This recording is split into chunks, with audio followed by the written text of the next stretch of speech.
Okay, guys, we should be live. We should be good here. Hopefully, we start getting some people logged on here.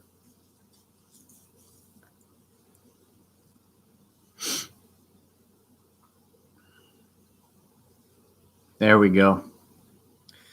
Make sure when we log in, you send me a quick comment. Colin, Taya, how you guys doing this morning? Hopefully you're doing good. Ms. Vidal, gotcha. Carissa, good morning. Angel Cerna, good morning. Rendon, this is starting to move fast here. Ulysses? Whoa, bam. Okay, here we go. Carissa, boom. Rendon, Exo, Bryant, Joseph, Escobar, Membrano. Tanya, tell me your last name. Max Munoz, Ellie,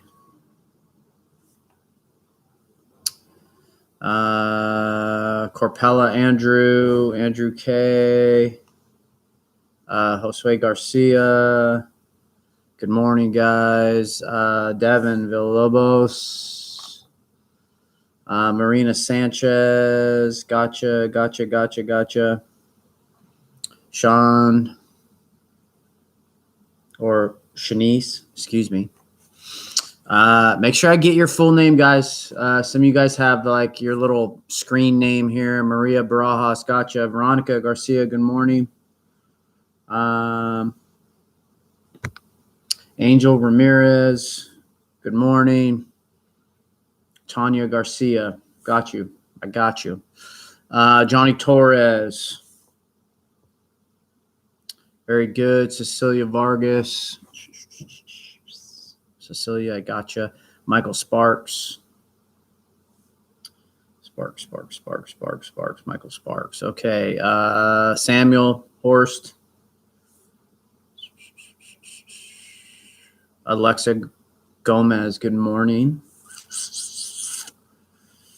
Alexa Gomez, do you have a hyphenated name? If you have a hyphenated name, tell me your whole name, okay? It's pronounced Ulysses. Good morning. Guadalupe Diaz, good morning. Alexa Samano, there it is. Yeah, sometimes the hyphenated names don't pop up on the roster. But I think we got... Is Samantha Aguilera here? I don't know if I missed you or not. And don't get too fired up, you know, if I missed you, if I didn't call out your name. This just is serving as a reference, right? Eric Ayala, good morning. Excuse me. Yeah, this is just serving as a reference. I'll know you're here when you answer the question in Canvas, right? Which I'll give you that question here shortly after we kind of get going in our lecture a little bit. So just keep in mind, check in. I'll take roll as we kind of go.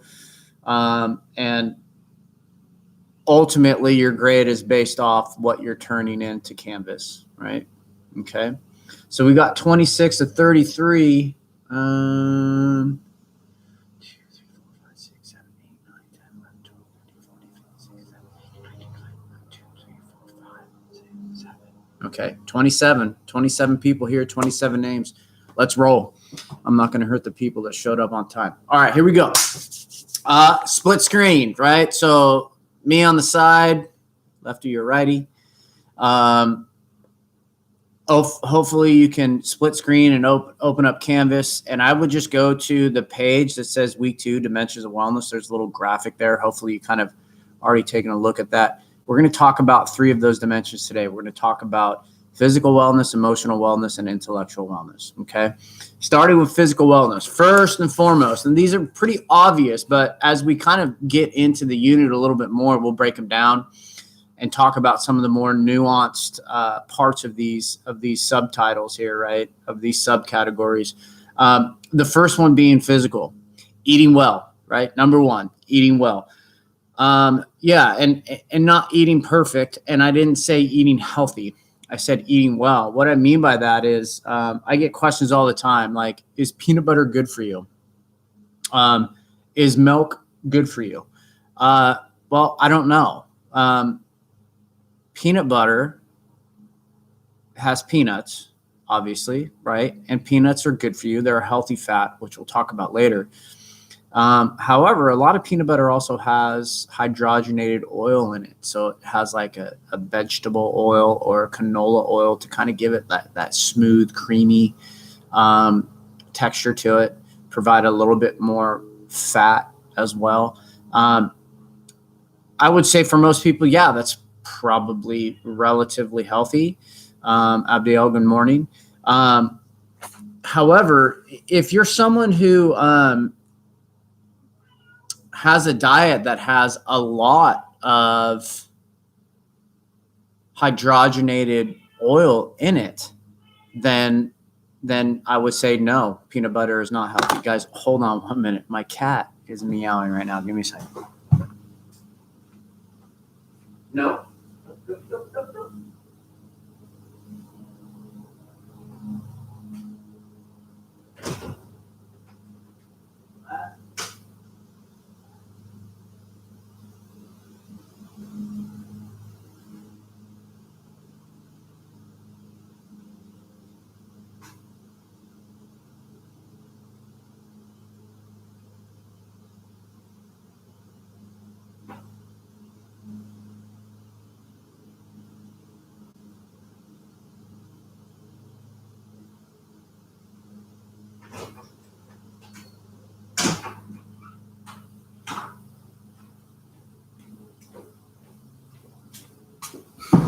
Sorry, had a cat emergency. So yeah, eating well is obviously a strong component of this, and that's a loaded term. So we'll get back to that a little bit later in the semester. Obviously, exercising, right? We are designed to burn calories. We are not designed to be sedentary people. In other words, we are not designed to sit in front of a computer all day long and do nothing. And the easiest way to tell that is after you've been sitting for a while, what do? You get up and you stretch out. You start moving around. That's actually what we call atrophy. That's the muscles actually breaking down. They're forcing you to move, right? So, what should you do? Again, I don't want to put the cart in front of the horse and start talking about something we're going to talk about later in the semester. But simply put, the exercise you should do is the exercise that you're willing to do, okay? Avoiding harmful habits, smoking, drinking, gambling, porn, I don't know, all kinds of stuff, right? Computers, video games, gaming. Things of that nature. Even engaging in Facebook and Instagram can be harmful habits. Why? Because they trigger dopamine. Dopamine is the chemical released that when you smoke marijuana, and it's the chemical release when you feel good about a comment on Facebook. So we got to regulate ourselves a little bit. We got to regulate what we do. We have to regulate what we take in, what our mind sees, what our eyes see. All of that needs to be filtered and regulated just a little bit, right? Practicing safer sex, big one. I think I said the first day of class, or at least last week at some point, that number one source of disease for people your age is sexually transmitted diseases. So if you're someone who's sexually active, especially if you're sexually active with multiple partners, right, you should be wearing a condom, right? We'll talk about the efficiency of condoms, but I can tell you right now, they're probably one of man's greatest inventions, right? Recognizing the symptoms of disease. Hard to do. You're not a doctor. So this leads me to my next point, getting regular checkups, right? Going to the doctor annually. And maybe some of you aren't aware that going to a doctor is easy as it has ever been. With the onset of covered California, Obamacare, whatever you want to call it. Almost everyone has access to some type of healthcare. Getting to the doctor annually is important because your health changes. It's not static. It's in flux. It's in constant flux. And there's markers. There's statistical markers. Good morning, Mr. Fernandez and Anna. Good morning. There's markers, right? Like by the time you're 35, you probably need your cholesterol checked. By the time you're 45, you're going to need a colonoscopy. There's just things, if you're a female, by the time you're 40, you need a mammogram, right? They need to screen you for breast cancer. If you're a sexually active woman in her mid-20s and you have not had a PAP yet, that's not good, right? That's not good. So making sure we're getting regular checkups is important. And lastly, taking care of injuries, right? I see this all the time. My brother-in-law is with a bad back or a bad shoulder, and now they have a hard time lifting up their kids. Knees, back, hips, shoulders, all of those things. It's real easy for us to hurt them when we're young, and we don't really do rehab. It just kind of goes away. I know a lot of people that got hurt when they're younger, and it comes back to haunt them in their 30s, 40s, and 50s. So making sure that you're getting to the doctor, especially when you get hurt, and making sure that you're rehabbing it, getting it back to good before you get back to life. I mean, that's the important thing. So again, physical wellness, eating well, exercising, avoiding harmful habits, practicing safe sex, recognizing the symptoms of disease via getting at least an annual checkup. And that also includes dental checkups. I mean, did you know that the plaque that builds up on your teeth is the same plaque that builds up in your arteries, right? Oral health has direct correlation to cardiovascular health. So going to the dentist and obviously taking care of your injuries. Okay, moving along to emotional wellness, right? Maintaining a healthy emotional life. There's a couple elements to this, but there's also one key factor, right? A couple of the elements, having a sense of humor, right? Having a sense of humor when you mess up, being able to laugh at yourself, being able to recognize your weaknesses. That is a big part of emotional health, right? Having an appropriate level of self-esteem, right? Having the confidence to ask the right question, having the confidence to stand up for yourself when you're being taken advantage of. Right. Those are really important components of emotional wellness. Optimism, finding the silver lining in a troubling or a bad situation, like this whole COVID thing. It sucks. It absolutely sucks. A lot of businesses damaged, a lot of people scrambling. I'm scrambling right now. My freaking cat's running around. It's crazy, man. It's madness around here. I got my kids home all day long.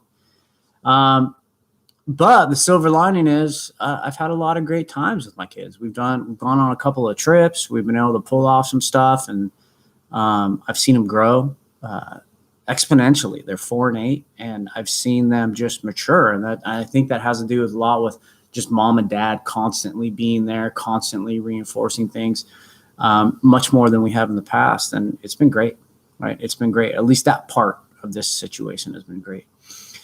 So yeah, a self-esteem, a humor, optimism, those are all really important elements of being emotionally healthy. But I think the most important element of being emotionally well is the ability to cultivate an intimate relationship, right? So what do I mean by that? I don't mean necessarily sexual. And I don't necessarily mean with the opposite sex. You can have an intimate relationship with the same sex. By intimate relationship, I mean a true friendship, a friendship where you can be honest with that person about not only your feelings, but about your feelings about them. My best friends are the ones that can tell me when I'm full of it, right? When I'm not doing it right. And I don't get offended by that. I understand that they're doing that because they care and they see better. They've seen better from me and they want better from me. The other thing with friendship is, or an intimate relationship is, if you ever watch or look at a rehabilitation program, like let's say someone's been strung out on meth or alcohol or whatever, and they go into a quality rehab program, they often give them something to take care of, right? And the reason why is because if you can develop the skills to take care of something else, then you are kind of intrinsically developing the skills to take care of you, right? So when you relationships are reciprocating. In other words, there's give and take, right? So when you're able to focus on others and find the skill and the ability to focus on others and look at them in a positive light and do positive things for them, you learn how to do positive things for you. You learn how to put yourself in a positive light. You learn how to put your emotions in a positive light, or put your emotions in place, right? That's the important thing. Keeping yourself in check. So again, emotional wellness, optimism, humor, self-esteem, but most importantly, the ability to cultivate an intimate relationship, right? How many real friends do you have? And more importantly, how many people call you their friend, right? Okay, lastly, or the last one today, intellectual wellness, right? So what makes someone intellectually well, or what are the characteristics of someone who's practicing intellectual wellness? First and foremost, I would say just being open to new ideas. It's something that you're doing now, right? Opening your mind to a discussion about wellness or a discussion about whatever is crucial. Educating yourself. Developing questions about material. I mean, that's why I talk about focusing on how, not what. The what's easy. I'm telling you what the what is. Today's the what is physical wellness, emotional wellness, and intellectual wellness. The how's on you, right? And that's a marker of intellectual wellness. When you hear information, how do you make it resonate with you? When you hear good information, or when you hear truth, or when you hear fact, how does that resonate with you, and how do you use that in your arsenal in life, right? That's practicing intellectual wellness, the ability to think critically, the ability to self-motivate, right? Get up, get out, and get something, right? Those are all important things. But I think the most important with intellectual wellness is one very, very, very important thing, and that is the ability to master a skill. Okay, so what do I mean by that? If you were to walk into Chase Bank at the corner of Betaravia and Broadway, right? There's that 2-story building right there on the corner across the street from the Shell station and like Carl's Jr. and all that. If you walk in there and you look to the left, there's like 12, 10, 8, somewhere around there, roughly 10 teller windows. So back in the day, you walk in, there's tellers, and you walk in, you give them your money, your check, you get some cash for the weekend, so on and so forth. Those days are long gone. You walk into Chase now, there's one, sometimes two. There's usually two, but I've walked in, there's been one teller. And for me, that symbolizes a pretty strong thing that I think a lot of you are probably too young to recognize. And it's the fact that a lot of the low-skilled labor jobs are disappearing. I mean, they're straight up disappearing. And I'm not knocking people who work at Chase or Walmart or Target or Ross or anything like that, or really any job. What I'm commenting on is the onslaught of online shopping, of online business, and what it's doing to the middle class, right? The bottom line is Amazon is now popping up stores left and right where you walk into an Amazon store, like a brick and mortar store. I'm not talking about their online store. Amazon is now building brick and mortar stores, right? Grocery stores. You walk in, it's all sensors and cameras. You pick something up, you put it in your shopping cart. Literally, it goes into the shopping cart on your phone in your app, right? You walk around, you shop, you walk out through a turnstile, and you leave the store. You have almost no interaction with anyone. So just think about all the jobs that diminishes, like all the checkers at the Albertsons or the Vons, all the people walking around stocking shelves. Those people are disappearing. They're absolutely disappearing. Why? Because automation is taking over. There's already a burger joint down in the LA area that is ran totally by a machine. The machine makes and forms the patties, puts the lettuce on, cooks the burger, spits it out the other end. Where are the 7 people that were supposed to make that one burger? They're gone. They're gone. Why? Because it's a low skilled job. People who have low skilled jobs are expendable. I mean, that's the bottom line. And you'll see this, and you'll see this at some point in your lifetime. The economy is going to collapse. Now, I'm not like, some political person trying to warn you about the oncoming global doom. But I'm old enough to have seen the economy collapse 2 or 3 times. I promise you'll see it in your lifetime. And when economies collapse, businesses downsize. And when businesses downsize, they let go of people that are easily replaceable.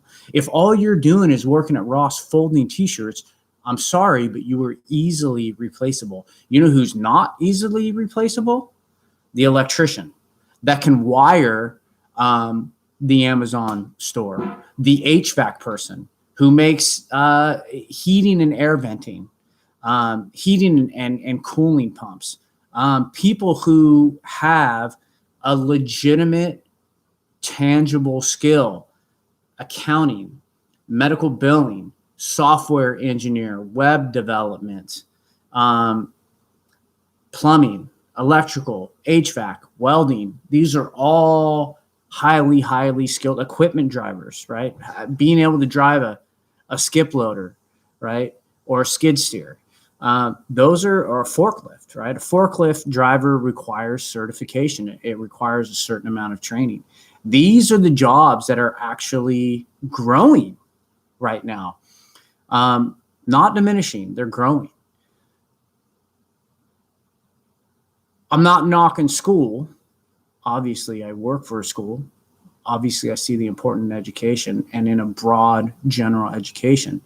But I'm also concerned about people going to school and majoring in philosophy, liberal arts, art, gender studies. There's not a lot of jobs in those markets, and those markets that are out there are shrinking. There's not a lot of opportunity for personal financial growth in those industries.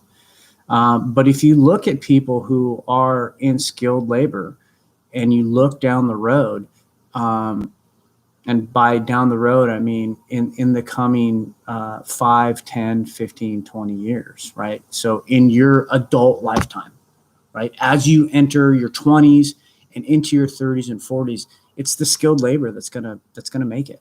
Computer engineering, software engineering, electrical engineering, computing, things of that nature. So with that said, make sure that, if your passion is liberal arts and you want to become a teacher, that's great. That's great. If your passion is philosophy or art or whatever, that's great. But have a skill with that, right? If you're an art major, have a minor in graphic design, something for you to fall back on. You can still make your art. You can still be creative. But when the SHIT hits the fan, you have a job. Right, that's the most important thing. You're able to get by. You're able to contribute to society, not just take. Right. Okay. Your question. Here it is. Okay. Make sure you have something to write with, and I'm also going to type it here into the comments. Okay. I want you to Google the top 5 highest paid skilled labor jobs, right? Oh, wait, hold on. Let me do that again. Okay. Google the top 5 highest paid skilled labor jobs. List and explain each. Okay. So here's your assignment. Google the top 5 highest paid skilled labor jobs. List and explain each. Okay. So again, if you go over to Canvas, and let me move my screen here a little bit. I kind of pinched it. Okay. If you go to your modules there, right? Overall wellness, week 2, dimensions of wellness. That's the graphic. Okay, 824 lecture question. That's where you're going to answer that, right? Google the top 5 highest paid skilled labor jobs. List and explain each, right? So you're going to list 5 things. HVAC, welding. I assume those 2 are in there. I'm not 100% sure, but I'm pretty sure they are. And just explain what they do, what they are, and what they do. Okay, pretty simple. Do we have any questions? Yes, no, maybe so. Pretty simple. Andrea Sanchez, I got you. You came in a little bit late. I got you. And also there was one more. Abdiel, what's your question? Don't just say yes. What's your question? Anna, Yanez, I got you. Anna. Oh, Samantha Aguilera. That's right. Okay. Abdiel, you have a question? You put yes. Alexa Gomez, sounds good. It does. It does. Okay, so, okay, hold on. Okay. Is this due today? Yes. Yes. Look at your assignment. Look when it's due. You also have an assignment on Wednesday. We're not meeting Wednesday, but you have an assignment Wednesday during class time that will be available then. So every day we have class, you're either here or you're on Canvas working on an assignment. Okay. The question is due today, Senor. The question is due. This question I just gave you is due today. There's another question on Wednesday that you got to log into Canvas and do as well, right? Look at the schedule on Canvas. Look at the assignments on Canvas, okay? And the question is due today, Eric, okay? And then Abdiel, is there a way to detox the body, kind of like a full-blown body reset? You know, to be honest with you, I don't want to get too far along in this now because this isn't really the time. We'll have a fitness and nutrition unit. But to be completely honest with you, Abdiel, your body's always detoxing. That's what your liver does. Okay, that's exactly what your liver does. Now, you may facilitate more detox by not ingesting toxins. I know if you drink things like tea and if you exercise a little bit more, yeah, your body's going to get rid of a little bit more because you're going to urinate more frequently and you're going to sweat, right? So your body basically rids itself of toxins through pee, poop, and sweat. So obviously making sure that those increase a little bit is a good thing. However, I would be careful increasing the number of like bowel movements you have. You should probably a normal, healthy person who has like healthy bowel movements is probably pooping once a day, right? Now that's not for everyone, right? But if you're someone that only poops like every 2-3 days, you might want to check that, right? You might want to check that. So yeah, there's no really full blown reset.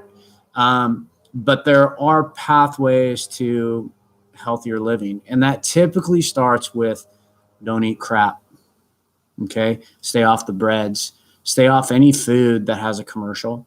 Stay off any food that has a cartoon character, right? Stay off any food that is highly processed that comes packaged. Those are the ones that you want to avoid. And if you're primarily making food at home and you're preparing food, not just opening a box and cooking food, you're on the right path. Okay. You're on the right path. All right. That's all I got for today. Okay. Remember, you have an assignment on Wednesday. You need to log into Canvas during class time and do your assignment Wednesday. It is there. It will be available. Make sure that you answer the question I gave to you today. Google the top 5 highest paid skilled labor jobs, list and explain each. You're going to do that now, right, in Canvas. And I think that's it. Okay. I will see you next week. I am available Wednesday during class time via email, or if you want to message me in Canvas. But if not, deuces. I'll see you next week.